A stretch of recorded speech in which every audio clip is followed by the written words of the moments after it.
Hi, hello. I'm Lucila Calichio from Tres Monos, Buenos Aires, Palermo. And right now we're making an apple martini, twist on an apple martini, which is on our autumn menu. And okay, we're using gin, this Tres Monos gin, just 15 milliliters. And esperidina, which is orange liquor from Argentina, also 15 milliliters.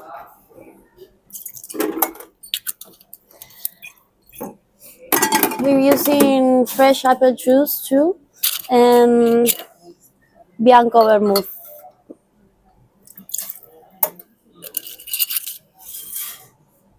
There we go.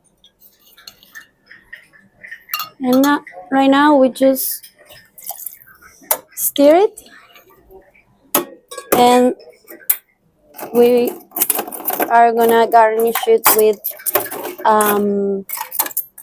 coin like leaf.